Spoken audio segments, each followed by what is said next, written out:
Wednesday vlog ಬೆಳಿಗ್ಗೆ ಬೇಗ ಎದ್ದು ರೆಡಿ ಆಗ್ತಾ ಇದ್ದೀನಿ. ಇವತ್ತು ನಮ್ಮೂರಲ್ಲಿ ಊರಬ್ಬ ಇದೆ, ಹಾಗಾಗಿ ನಾನು ರೆಡಿಯಾಗಿ ಯಕ್ಷಿತ್ನು ಕೂಡ ರೆಡಿ ಮಾಡಿ ಅವನಿಗೆ ಒಂದು ಲೋಟ ಹಾಲು ಕುಡಿಸಿ ಹಾಗೆ ಅವನಿಗೆ ಏನೇನು ಬೇಕು ಎಲ್ಲನೂ ತೊಗೊಂಡು ಹೊರಟ್ವಿ. ನಾವು ಹೊರಟಾಗ ಸುಮಾರು 9:15 ಆಗಿತ್ತು ಅನಿಸುತ್ತೆ. ಆನ್ ದಿ ವೇ ಹೋಗ್ತಾ ತಿಂಡಿನೂ ತಿಂದ್ಕೊಂಡು ಹೋಗೋ ಅಷ್ಟರಲ್ಲಿ 11:15 ಆಗಿತ್ತು. ಆಲ್ಮೋಸ್ಟ್ ಎಲ್ಲ ರೆಡಿ ಆಗಿತ್ತು. ಮುದ್ದೆ ಒಂದು ಮಾಡ್ತಾಯಿದ್ರು.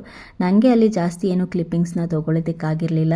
ಯಕ್ಷಿತ್ನ ನೋಡ್ಕೊಳ್ಳೋದೇ ಒಂದು ದೊಡ್ಡ ಕೆಲಸ ಆಗಿತ್ತು ನನಗೆ. ಹಾಗೆ ಊಟ ಮಾಡಿಕೊಂಡು ನಾವು ಬೇಗನೆ ಹೊರಟ್ವಿ, ಯಾಕೆಂದರೆ ಇನ್ನೊಂದು ಫಂಕ್ಷನ್ ಇತ್ತು. ಹಾಗಾಗಿ ನಾವು ಬರೋ ಅಷ್ಟರಲ್ಲಿ ಜೋರು ಮಳೆ ಸ್ಟಾರ್ಟ್ ಆಯಿತು. ಬಂದ ತಕ್ಷಣ ಒಂದು ಲೋಟ ಬಿಸಿಯಾಗಿ ಕಾಫಿ ಮುಡ್ಕೊಂಡು ಮತ್ತೆ ಇನ್ನೊಂದು ಫಂಕ್ಷನ್ ಇದ್ದಿದ್ದರಿಂದ ರೆಡಿ ಆಗ್ತಾ ಇದ್ದೀನಿ. ರೆಡಿ ಆಗಿಬಿಟ್ಟು ಹೊರಗಡೆ ಬಂದರೆ ಮತ್ತೆ ಹನಿ ಸ್ಟಾರ್ಟ್ ಆಯಿತು. ಇನ್ನೇನು ಹೋಗೋದು ಬೇಡ, ಯಕ್ಷಿತ್ನ ಕರ್ಕೊಂಡು ಈ ಟೈಮಲ್ಲಿ ಹನಿ ಬೀಳ್ತಾ ಇದೆ ಅಂತ ಅಂದ್ಬಿಟ್ಟು ಸುಮ್ಮನೆ ಆದ್ವಿ. ನನಗೆ ಅಂತಲ್ಲ, ಯಾರಿಗಾದರೂ ಅಷ್ಟೇ ಹೊರಗಡೆ ಹೋಗಿ ಬಂದಮೇಲೆ ಮನೇಲಿ ಅಡುಗೆ ಮಾಡೋದು ಸ್ವಲ್ಪ ಕಷ್ಟನೇ. ಹಂಗಾಗಿ ಆನಂದ್ ಹೊರಗಡೆಯಿಂದನೇ ಊಟ ತೊಗೊಂಡು ಬರ್ತೀನಿ ಅಂತಂದರು. ನನಗೆ ಸ್ವಲ್ಪ ಕೆಲಸ ಇತ್ತು, ಅದನ್ನೆಲ್ಲ ಮುಗಿಸ್ಕೊಂಡು ಊಟ ಮಾಡಿಕೊಂಡು ಮ್ಯಾಚ್ನ ನೋಡ್ತಾ ನಮ್ಮ ದಿನನ ಮುಗಿಸಿದ್ವಿ.